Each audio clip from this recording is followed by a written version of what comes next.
ಶವ ಹೂತಿಟ್ಟ ಪ್ರಕರಣಕ್ಕೆ big twist ಸಿಗ್ತಾ ಇದೆ. ಮತ್ತೆ 1ನೇ ಪಾಯಿಂಟ್ನಿಂದ 12ರವರೆಗೂ ಕೂಡ ಶೋಧ, ತಂತ್ರಜ್ಞಾನ ಬಳಸಿ ಮತ್ತೆ ಶೋಧ ಮಾಡುವಂತ ಸಾಧ್ಯತೆ ಕಂಡು ಬರ್ತಾ ಇದೆ. ಸದ್ಯಕ್ಕೆ ಈಗ ಭಾರಿ ಕುತೂಹಲವನ್ನ ಕೆರಳಿಸಿರುವಂತ ಈ ಪ್ರಕರಣದಲ್ಲಿ ನೋಡಿ, ಕ್ಷಣ ಕ್ಷಣಕ್ಕೂ ಒಂದು ರೀತಿಯಲ್ಲಿ ಟ್ವಿಸ್ಟ್ ಸಿಗ್ತಾ ಇದೆ. 12 ಪಾಯಿಂಟ್ಗಳಲ್ಲೂ ಕೂಡ ಮತ್ತೆ ಉತ್ಖನನದ ಪ್ಲಾನ್ ಮಾಡಿದ್ದಾರೆ ಎಸ್ಐಟಿ ಅಧಿಕಾರಿಗಳು. 6ನೇ ಪಾಯಿಂಟ್ ಬಿಟ್ಟು 1ರಿಂದ 12ರವರೆಗೂ ಕೂಡ ಶೋಧ. ಶವ ಹೂತಿಟ್ಟ ಪ್ರಕರಣಕ್ಕೆ ಬಿಗ್ ಟ್ವಿಸ್ಟ್ ಸಿಗ್ತಾ ಇದೆ. ಮತ್ತೆ 1ನೇ ಪಾಯಿಂಟ್ನಿಂದ 12ರವರೆಗೆ ಶೋಧವನ್ನ ಮಾಡ್ತಾರೆ, ತಂತ್ರಜ್ಞಾನವನ್ನ ಬಳಸಿ. ಇಲ್ಲಿವರೆಗೂ ಕೂಡ ಮ್ಯಾನ್ಯುವಲ್ ಆಗಿ ಅಗಿಯೋ ಮೂಲಕ ಉತ್ಖನನ ಕಾರ್ಯವನ್ನು ಮಾಡಿದ್ರು. ಈಗ ತಂತ್ರಜ್ಞಾನವನ್ನ ಬಳಸಿ ವೈಜ್ಞಾನಿಕವಾಗಿ ಅಲ್ಲಿ ಶೋಧ ಕಾರ್ಯ ಮಾಡ್ತಾರೆ. ಅಂದ್ರೆ ಆ ಸ್ಥಳ ಆತ ಅಷ್ಟು ಕಾನ್ಫಿಡೆಂಟ್ ಆಗಿ ಹೇಳಿದ್ನಲ್ಲ, ಆ ಸ್ಥಳದಲ್ಲಿ ನಾನು ಹೆಣಗಳನ್ನ ಹೂತಿದೆ ಅಂತ ಹೇಳಿ. ಸದ್ಯಕ್ಕೆ ಆ ಸ್ಥಳಗಳಲ್ಲಿ ತಂತ್ರಜ್ಞಾನಗಳನ್ನ ಬಳಸಿದ್ರಾದ್ರೂ ಕೂಡ ಏನಾದ್ರೂ ಸಿಗಬಹುದೇನೋ, ತಳೆ ಬರಹಗಳು ಸಿಗಬಹುದೇನೋ ಅನ್ನೋ ಕಾರಣಕ್ಕೋಸ್ಕರ ಈಗ ಅಲ್ಲಿ ಟೆಕ್ನಾಲಜಿಯನ್ನ ಬಳಸಿ ಶೋಧ ಕಾರ್ಯವನ್ನ ಮಾಡುವ ತೀರ್ಮಾನಕ್ಕೆ ಬಂದಿದ್ದಾರೆ. ಅಗೈನ್ ನಾಗೇಂದ್ರ ಬಾಬು ನೇರ ಸಂಪರ್ಕದಲ್ಲಿ. ನಾಗೇಂದ್ರ ಬಾಬು, ಈಗ 1ರಿಂದ 13 ಜಾಗಗಳು ಆತ ಹೇಳಿರೋದು. ತುಂಬಾ ಕಾನ್ಫಿಡೆಂಟ್ ಆಗಿದ್ದ ಆತ, ನಾನು ಒಂದು ವೇಳೆ ಹೇಳಿರೋದು ಸುಳ್ಳಾದ್ರೆ ನಾನು ಕಾನೂನಿನ ರೀತಿಯಲ್ಲಿ ಶಿಕ್ಷೆಯನ್ನು ಅನುಭವಿಸ್ತೀನಿ ಅಂತ ಹೇಳಿದ. ಆದ್ರೆ ಆ ಸ್ಥಳವನ್ನ ಅಗೆದಾಗ ಅಲ್ಲಿ ಏನೂ ಸಿಕ್ಕಿರಲಿಲ್ಲ ನಾಗೇಂದ್ರ ಬಾಬು. ಈಗ ತಂತ್ರಜ್ಞಾನವನ್ನ ಬಳಸಿ ಆದರೂ ಕೂಡ ಅಲ್ಲಿ ಯಾವುದೇ ಲೋಪ ಆಗದ ಹಾಗೆ ಶೋಧ ಕಾರ್ಯಾಚರಣೆ ಮಾಡಿ ಅಲ್ಲೇನಾದ್ರೂ ಇದೆ ಅನ್ನೋದಾದ್ರೆ, ಆತ ಅಷ್ಟು ಕಾನ್ಫಿಡೆಂಟ್ ಆಗಿ ಹೇಳ್ತಾ ಇದ್ದಾನೆ ಅಂತ ಹೇಳಿದ್ರೆ, ಏನಾದ್ರೂ ಇದೆ ಅನ್ನೋದಾದ್ರೆ ಅದನ್ನ ಪತ್ತೆ ಹಚ್ಚಲಿಕ್ಕೆ ಸಾಧ್ಯ ಇದೆಯಾ ನಾಗೇಂದ್ರ ಬಾಬು? ಇದು ಏನಾಗ್ಬೋದು ಮುಂದೆ ಅಂತ ಈ ತಾಂತ್ರಿಕವಾಗಿ ಅಲ್ಲಿ ಶೋಧ ಮಾಡೋದು ನಾಗೇಂದ್ರ ಬಾಬು?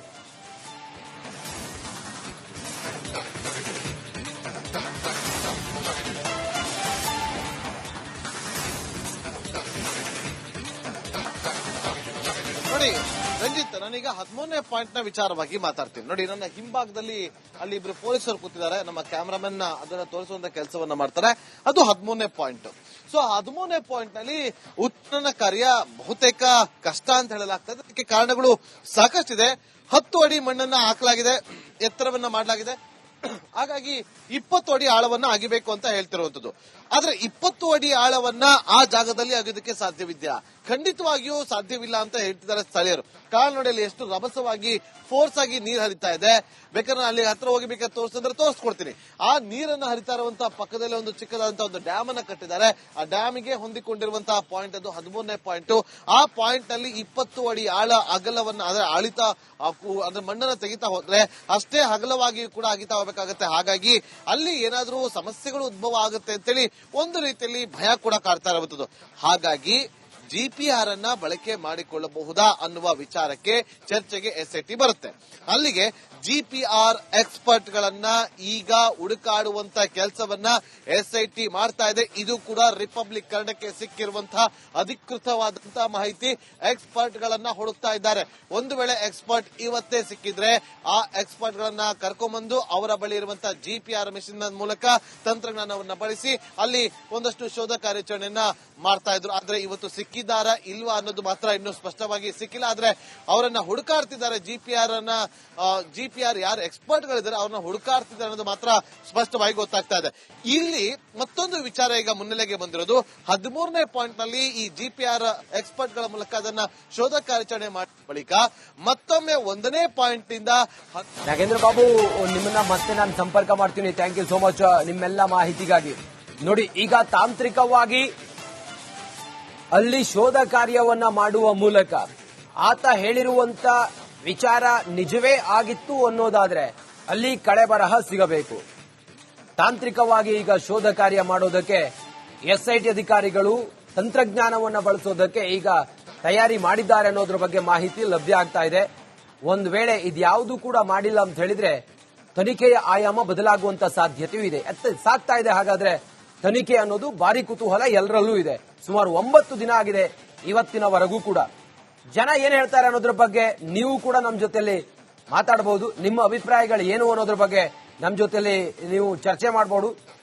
ನಮ್ಮ ಜೊತೆಲಿ ಹಿರಿಯ ವಕೀಲರು ಕೂಡ ಲೇಟರ್ ಆನ್ ಜಾಯ್ನ್ ಆಗ್ತಾರೆ. ಈ ಪ್ರಕರಣದಲ್ಲಿ ಮುಂದೆ ಏನಾಗಬಹುದು, ಕಾನೂನಿನ ಪ್ರಕ್ರಿಯೆಗಳೆಲ್ಲ ಏನು ಎತ್ತ ಆ ನಿಗೂಢ ವ್ಯಕ್ತಿ ಆತ ಮುಂದೆ ಶಿಕ್ಷೆಗೆ ಅರ್ಹನಾಗ್ತಾನ ಒಂದು ವೇಳೆ ಆತ ಹೇಳಿರೋದು ಸುಳ್ಳಾಯ್ತು ಅನ್ನೋದಾದ್ರೆ ಎಲ್ಲದ್ರ ಬಗ್ಗೆ ನಾವು ಚರ್ಚೆ ಮಾಡೋಣ. ನೀವು ನಮ್ಮ ಜೊತೆಲಿ ಕಾಲ್ ಮಾಡಬಹುದು. ನಮ್ಮ ನಂಬರ್ ಕೆಳಗಡೆ ಸ್ಕ್ರೋಲ್ ಆಗ್ತಾ ಇರುತ್ತೆ. ರಂಗನಾಥ್ ಅಂತ ಹೇಳಿ ಬೆಂಗಳೂರಿಂದ ಒಬ್ರು ಕಾಲರ್ ಈಗ ಮಾಡಿದ್ದಾರೆ. ರಂಗನಾಥ್ ಅವರೇ ನಮಸ್ಕಾರ. ಸರ್ ನಮಸ್ತೆ. ನಮಸ್ಕಾರ. ಹೇಳಿ, ತಾವು ಹೇಗ್ ನೋಡ್ತಾ ಇದ್ದೀರಿ ರಂಗನಾಥ್ ಅವರೇ ಇಡೀ ಪ್ರಕರಣವನ್ನ? ಸರ್ ನಾನು ಈ ಇಡೀ ಪ್ರಕರಣವನ್ನ ಆಗ್ಲೇ ಈಗ SIT ತಂಡ ಶುರು ಆಗಕ್ಕಿಂತ ಮುಂಚೆನೂ ಅದ್ರ ಬಗ್ಗೆ ಮಾಹಿತಿಗಳನ್ನ ತಿಳ್ಕೊಂಡಿದ್ದೀನಿ. ಕರೆಕ್ಟ್. ಆದ್ರೆ ನನಗೆ ಅನ್ಸುತ್ತೇನಂದ್ರೆ ಸರ್, ಏನಂದ್ರೆ ಆ ಪ್ರಕರಣನ ಪೊಲೀಸ್ನವ್ರು ಮಾಡ್ತಾ ಇದಾರೆ ಅಥವಾ SIT ತಂಡ ಮಾಡ್ತಾ ಇದೆ, ಅದಕ್ಕೆ ಬಿಡೋಣ ಸರ್. ಯಾರೋ 10 ಜನ ಬಂದು ಮಾಧ್ಯಮಗಳಲ್ಲಾಗ್ಲಿ ಹಿಂದೂ ಪರ ಅಥವಾ ಯಾರೋ ಒಬ್ಬ ಮುಸ್ಲಿಂ ಬಂದ್ ಮಾಡ್ತಾ ಇದ್ದಾನೆ. ಯಾವ್ದು ಸರ್ ಹಿಂದೂ, ಯಾವ್ದು ಸರ್ ಧರ್ಮ? ಅದೇ ಪಹಲ್ಗಮಲ್ ಆದಾಗ ಯಾರೋ ಒಬ್ಬ ಮುಸ್ಲಿಮೇ ಅಲ್ವಾ ಸರ್ ಹೋಗಿ ಕಾಪಾಡಿದ್ದು 10 ಜನನ್ನ ಅಲ್ವಾ ಸರ್? ಹೌದು ತಾನೇ, ಹೇಳಿ ಸರ್ ನೀವೇ. ಹೌದು, ನಾನು ಹೋಗಿದ್ದೆ ಪಹಲ್ಗಾಮಿಗೆ, ನಾನು ಹೋಗಿದ್ದೆ 30 ದಿನ ನಾನು ಅಲ್ಲಿದ್ದೆ. ಓಕೆ ರಂಗನಾಥ್ ಅವರ ವಿಚಾರ ಇದಲ್ಲ. ಈಗ 9 ದಿನದಿಂದ ಅಲ್ಲಿ ಆ ಜಾಗವನ್ನು ಬಗೆದ್ರು ಸಿಕ್ಕಿರೋದು ಕೇವಲ ಒಂದು ಸ್ಥಳದಲ್ಲಿ ಕಳೆಬರಹ. ಬೇರೆ ಬೇರೆ ಆಯಾಮಗಳಿತ್ತು ಪೊಲೀಸರಿಗೆ ತನಿಖೆ ಮಾಡೋದಕ್ಕೆ. ಆದ್ರೆ ಈ ಹೊತ್ತಿನವರೆಗೂ ಕೂಡ ಏನಾಗಿದೆ ಅನ್ನೋದ್ರ ಬಗ್ಗೆ ಒಂದು ಕ್ಲಾರಿಟಿ ಇಲ್ಲ ಅಲ್ವಾ ಸರ್? ಒಂದು SIT ತಂಡ ಅದ್ರ ಬಗ್ಗೆ ಮಾಧ್ಯಮ ಮೂಲಕ ಅದ್ರ ಬಗ್ಗೆ ತಿಳಿಸ್ಕೊಡ್ಬೇಕು ಸರ್. ಅವ್ರು ಒಂದು. ಇನ್ನೊಂದು ಮೇಲೆ ನಾವ್ ಯಾವ್ದನ್ನು ನಂಬಕ್ ಆಗೋದಿಲ್ಲ ಸರ್. ಈಗ ಮಾಧ್ಯಮಗಳಲ್ಲಿ ತೋರಿಸಿದ ತಕ್ಷಣ ನಾವು ಅದನ್ನ ನಂಬಿ ಇದು ಹಿಂಗ್ ಆಗ್ಬಿಟ್ಟಿದೆ ಅಂತ ರಂಗನಾಥ್ ಅವರ ಇದು ಕೇವಲ ಧರ್ಮಸ್ಥಳಕ್ಕೆ ಮಾತ್ರ ಸೀಮಿತವಾಗಿಲ್ಲ. ಧರ್ಮಸ್ಥಳದ ಭಕ್ತರು ದೇಶ ವಿದೇಶಗಳಲ್ಲಿದ್ದಾರೆ. ಧರ್ಮಸ್ಥಳ ಅನ್ನೋದು ನಮ್ಮ ಒಂದು ಧಾರ್ಮಿಕ ಭಾವನೆ, ಅದು ನಮ್ಮ ಒಂದು ಪಾವಿತ್ರ್ಯವಾದಂತ ಜಾಗ. ಅದು ಅಲ್ಲಿ ಏನಾದ್ರೂ ಹಿಂಗಾಯ್ತು ಅಂತೇಳಿ ಹೇಳಿದಾಗ ನಾವೆಲ್ಲರೂ ಕೂಡ ಅದ್ರ ಬಗ್ಗೆ ತಿಳ್ಕೊಳ್ಬೇಕು ಅಂತೇಳಿ ಅಂದ್ಕೊಳ್ಳೋದು ಸಹಜ. ಅದು ಥ್ಯಾಂಕ್ ಯು ರಂಗನಾಥ್ ಅವರು ನಮ್ಮ ಜೊತೆ ಮಾತಾಡಿದಕ್ಕೆ. ಮತ್ತೊಬ್ರು ಕಾಲ್ ಮಾಡಿದ್ದಾರೆ ಶಿವಮೊಗ್ಗದಿಂದ, ಉಮೇಶ್ ಅಂತೇಳಿ. ಉಮೇಶ್ ಅವರ ನಮಸ್ಕಾರ. ಹಲೋ, ನನ್ನ ಹೆಸರು ಉಮಾಶಂಕರ್ ಅಂತ ಸರ್. ನಮಸ್ಕಾರ. ಕ್ಷಮಿಸಿ ಉಮಾಶಂಕರ್ ಅವರೇ ನಮಸ್ಕಾರ ತಮಗೆ.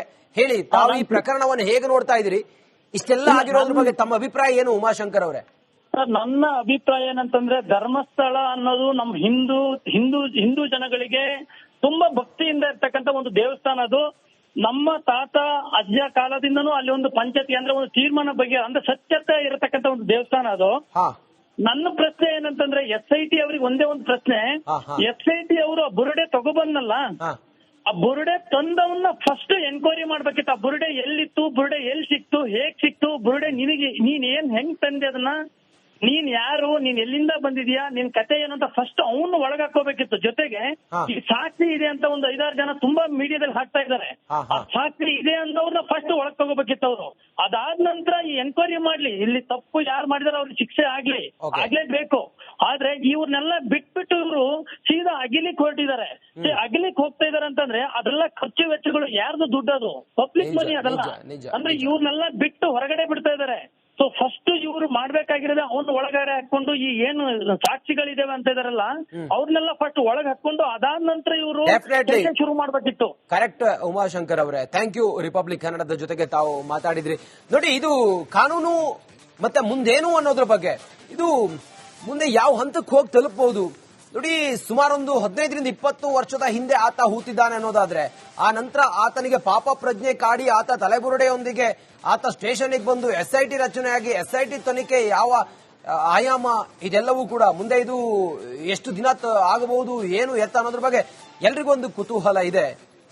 ನಮ್ಮ ಜೊತೆಯಲ್ಲಿ ಈ ಕುರಿತಾಗಿ ಒಂದು ಸಂಕ್ಷಿಪ್ತವಾದಂತ ಒಂದಿಷ್ಟು ಮಾಹಿತಿಯನ್ನು ನೀಡೋದಕ್ಕೆ ಅಥವಾ ಇದೆಲ್ಲದ್ರ ಕುರಿತಾಗಿ ಒಂದಿಷ್ಟು ಕ್ಲಾರಿಟಿ ನೀಡೋದಕ್ಕೆ ಹಿರಿಯ ವಕೀಲರಾಗಿರುವಂತಹ ಉದಯ್ ಪ್ರಕಾಶ್ ಮೂಳಿ ಅವರಿದ್ದಾರೆ. ಹಿರಿಯ ವಕೀಲರು, ನಮಸ್ಕಾರ ಸರ್, ಕಾರ್ಯಕ್ರಮಕ್ಕೆ ಸ್ವಾಗತ ನಿಮಗೆ. ಮೊದಲಿಗೆ ಸರ್, ಸುಮಾರೊಂದು 15 ದಿನದಿಂದ ಈ ಎಲ್ಲ ಹೈಡ್ರಾಮಾಗಳನ್ನ ನಾವು ನೋಡ್ತಾ ಇದೀವಿ ನಮ್ಮ ಪಾವಿತ್ರ್ಯ ಕ್ಷೇತ್ರ ಧರ್ಮಸ್ಥಳದಲ್ಲಿ. ಈ ಹೊತ್ತಿನವರೆಗೂ ಕೂಡ ನಡೆದಿರುವಂತ ಇದೆಲ್ಲ ಬೆಳವಣಿಗೆಗಳ ಬಗ್ಗೆ ತಾವೊಬ್ರು ವಕೀಲರಾಗಿ ಹೇಗೆ ನೋಡ್ತಾ ಇದ್ದೀರಿ? ಏನಾಗ್ತಿದೆ ಅಂತ ತಮ್ಗನ್ಸುತ್ತೆ ಧರ್ಮಸ್ಥಳದಲ್ಲಿ? ನೋಡಿ, ಕಾನೂನು ರೀತಿಯಲ್ಲಿ ನಾವು ನೋಡುವಂತಹ ಆಂಗಲ್ ಅಲ್ಲಿ ನೋಡ್ತು ಅಂತ ಅದರ ಬಗ್ಗೆ ಇರುವಂತಹ ಎಂಕ್ವೈರಿ, ಅಲ್ಲಿ ಏನು ನಡೀತಾ ಇದೆ, ಅಲ್ಲಿ ಏನು ಹುಗಿದಿಟ್ಟಿದ್ದಾರೆ ಅದನ್ನ ಟ್ರೇಸ್ ಔಟ್ ಮಾಡುವ ಡ್ಯೂಟಿಯನ್ನು ಅವರು ಅಸೈನ್ ಮಾಡ್ಕೊಂಡಿದ್ದಾರೆ. ಕರೆಕ್ಟ್. ಆದ್ರೆ ಅಲ್ಲಿ ಇರುವಂತಹ ಏನು ಕಳೆಬರಗಳು ಅಥವಾ ಬುರುಡೆಗಳು ಸಿಗ್ತಾವೆ ಅಂತಿದ್ರೆ ಅದರ ಫೊರೆನ್ಸಿಕ್ ರಿಪೋರ್ಟ್ ಹಾಕೊಂಡು ಅದು ಯಾವ ಮನುಷ್ಯನ್ಗೆ ಸೇರಿದ್ದು, ಯಾವ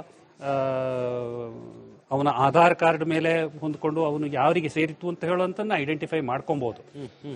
ಆದ್ರೆ ಇಂಥವರೇ ಆ ಕೃತ್ಯವನ್ನು ಮಾಡಿದ್ದಾರೆ ಅನ್ನುವ ಬಗ್ಗೆ ಯಾವುದೇ ಮಾಹಿತಿಗಳು ಇದ್ದಾಗ ಕಾಣ್ತಾ ಇಲ್ಲ ನಂಗೆ.